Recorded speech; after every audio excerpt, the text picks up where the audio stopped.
It's the start of a new month, and I'm thankful to God that He has brought us to the seventh month of this year. His faithfulness has been so evident over our lives. There is one particular topic that I want to share and meditate upon as we go through this entire month, and that topic is money. Money, it's quite an important thing in our life, isn't it? We need money to go and pay for our basic needs, to pay off our bills. Uh, if we need to do any transaction, we need money, whether it is online or whether it's by cash. It is an important commodity in today's world. But how important is this money to us? How much of attention do we need to give to this money? Well, you must be aware of this incident where this rich young man, he comes to Jesus and he asks him this question, what can I do, to go to heaven? And Jesus, he asks him these questions. He asks him if he's followed all the laws, and he says yes, yes, yes. And then he gives him this answer saying, go and sell all that you have to the poor, and then come and follow me, right? But then clearly this man, because he was rich, he walks away because he doesn't want to give away everything that he's got. There's a lot that we can learn from this passage.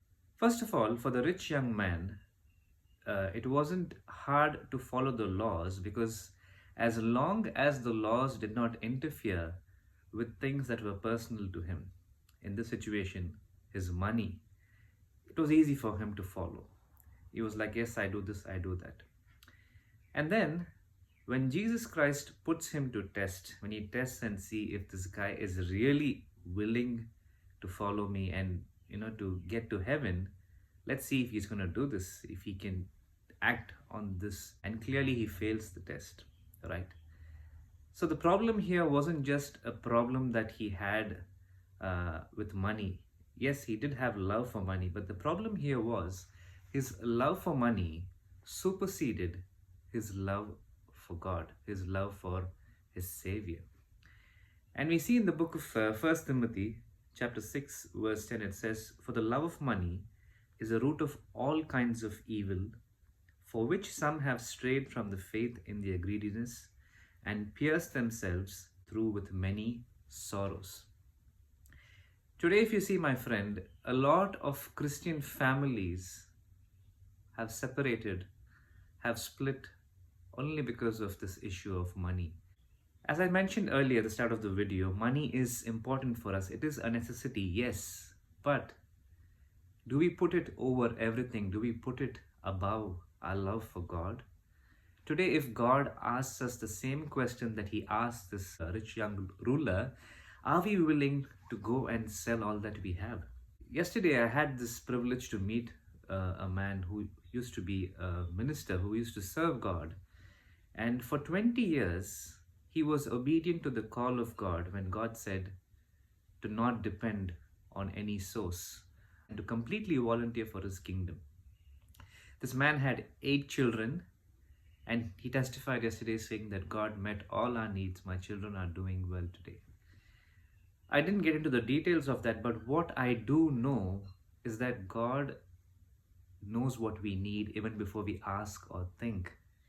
And that is important for us because we have to put him first. Sometimes I've seen a lot of us, what we do, we work through the week, we work through the weekend, we work in the morning, we work in the evening, we keep working. We give so much time just to make that extra rupee, that extra cent, but we do not spend a single minute to get a little more from God. But today, as you hear this word, I want you to know that your time for God is important. What you do for him, what you do with him in his presence is more important than all the treasures of this world.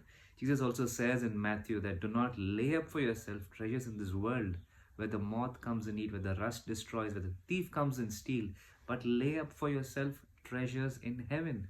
And when he speaks to that rich young ruler, he mentions the same point, saying, you will have treasures in heaven when you do all this to me.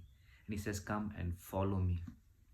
So my friend, today, the money that God has given us and the jobs that he has given to us is a blessing in itself. He knows what we need at this point of time in our lives. And no matter how much we say this is not enough, it is just a greed that starts from the heart. Jesus was not addressing a very small issue here with the rich young ruler. He was addressing the issue of the heart. And money is a problem of the heart. It comes from greed. Today, as you're listening to this word, I just pray that your perception of money changes. I just pray that, we understand the richness of the God whom we worship instead of the richness that we can find in this world today. And that, my friend, is the word for you for this month. If it was a blessing, do pass it on to your friends, and I'll see you again soon, another week in another video. Take care. God bless you.